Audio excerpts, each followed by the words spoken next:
Hello, welcome back to Art at Home with Mrs. Powmore. Today I'm in my kitchen and I wanted to show you a few things that you can make art with in the kitchen. So we'll be exploring some different materials that you can use that you've probably just got in your pantry or around your home.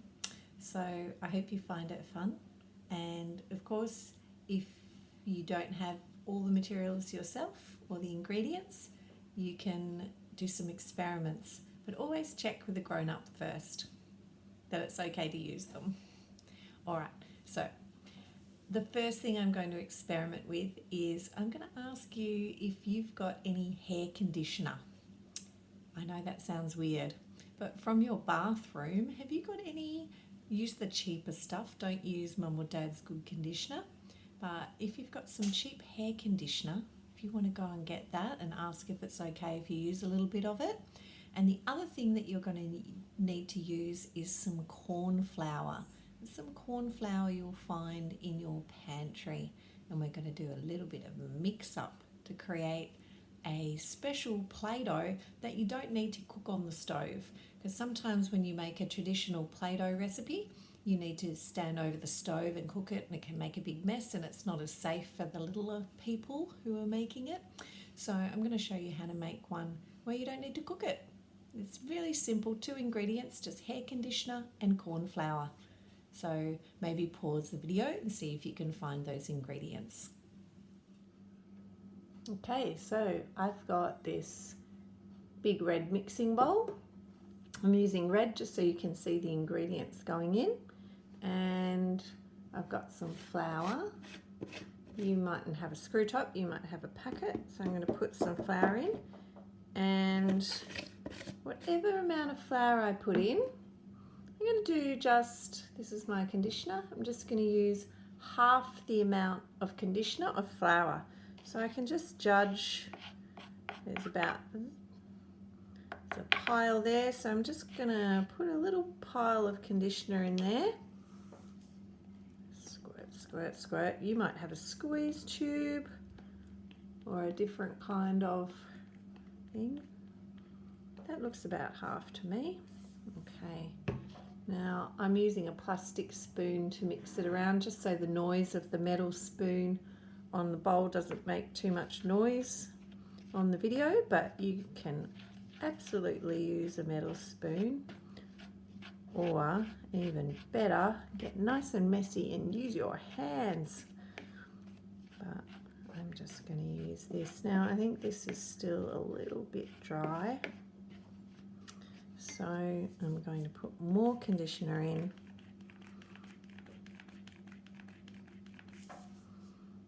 Mix it around.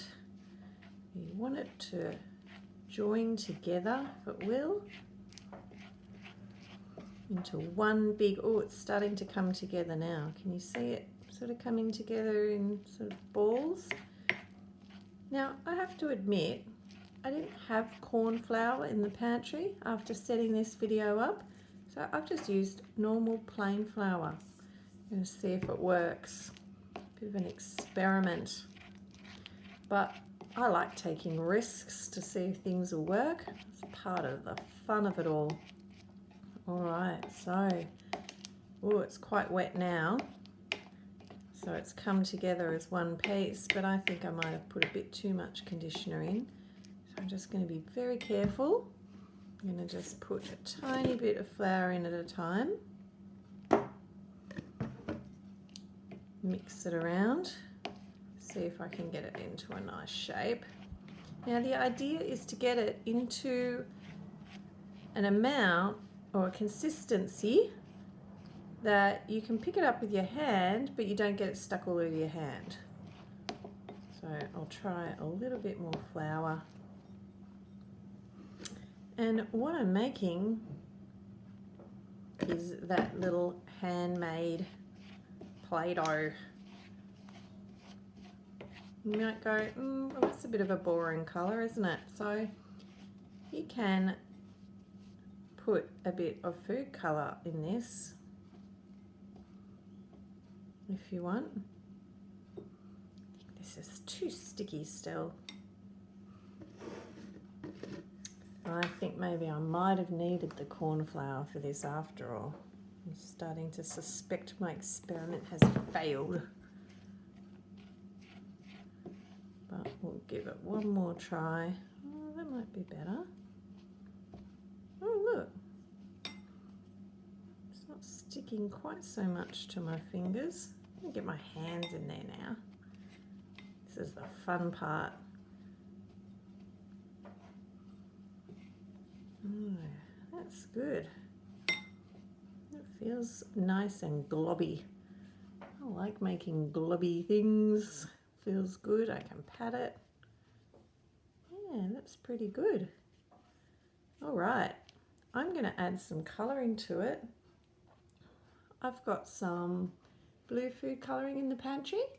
If you don't have any food colouring, you could just leave it plain.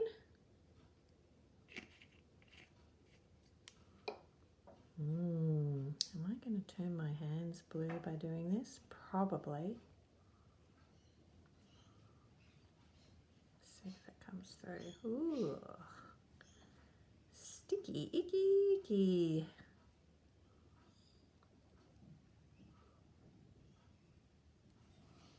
Put a bit more flour on my hands. Well, you know what? If nothing else, it's nice and fun making it. Rolling it into a ball between my fingers. Can squish it flat.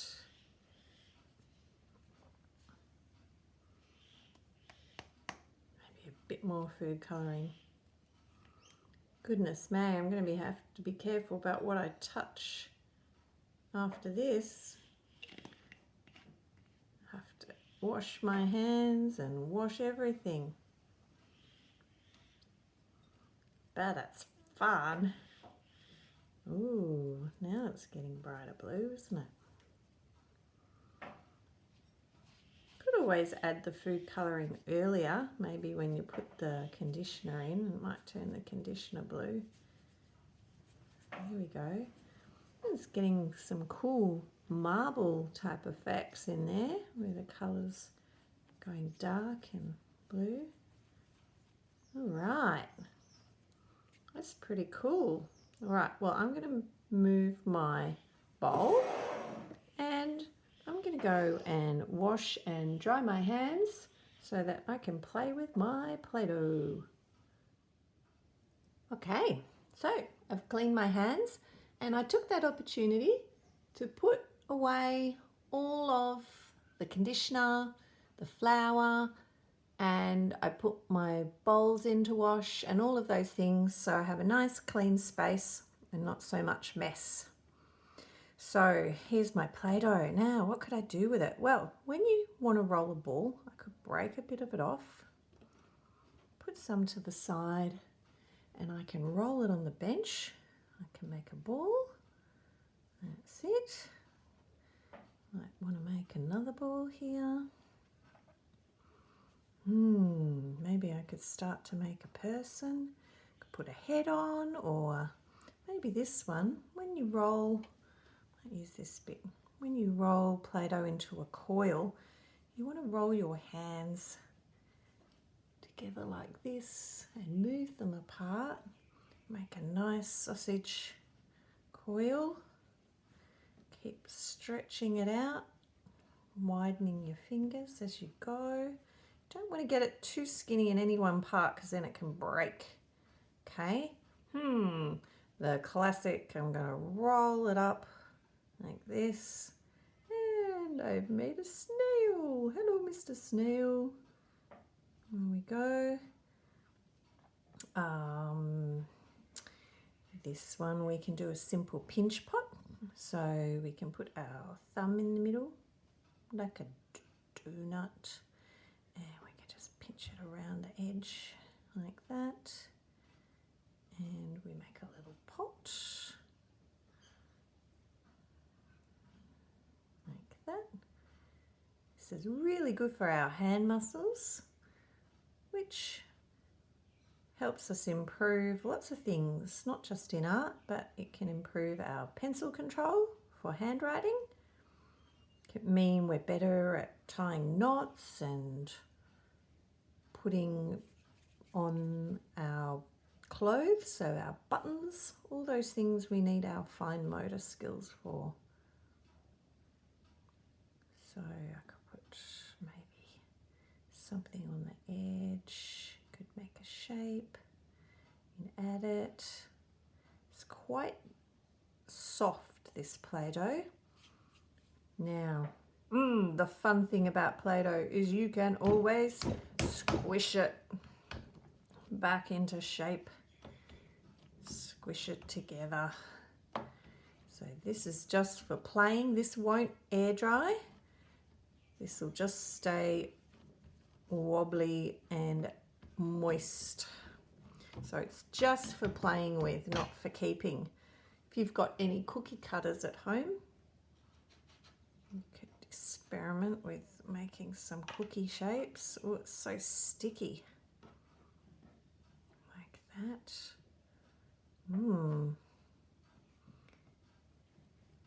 It's not as good as clay or store-bought, but it feels really cool. But I love heart one. What if I use a knife to cut around it? I might get a nicer shape like that. This looks more promising. Now what happens if I flip? Oh, that's better. And if it's stuck to the bench, I can just use the knife. Wow, a little blue heart. It's quite cute. What else can I use? Might do some experiment and see if I can make any patterns or imprints in my Play-Doh. Oh, I'm making a spotty cookie. Makes me think of chocolate chip cookies. Yum. I've got a chopstick here. I can try poking some bigger holes in there. There's lots of fun things you can do. So you've flattened it, you've rolled it into balls, you've made coils, and you can just keep playing and it feels really cool. I'm getting a bit of the food colouring on my hands, so that's okay. Mightn't come off the first wash, but it all kept coming.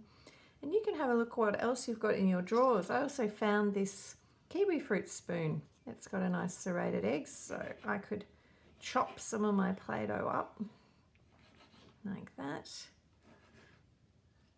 Lots of fun. Now the good thing is it doesn't get too sticky. If you've got bits on the bench, just roll them around with another bit of Play-Doh on it, on all your tools to clean it up like this. You can get a lot of that off and save it for next time you want to play.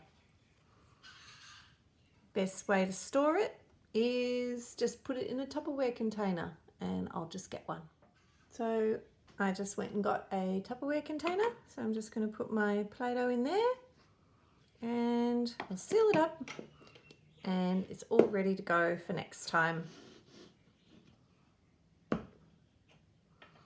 Well, I hope you have fun with your homemade Play-Doh, and don't forget to wash your hands.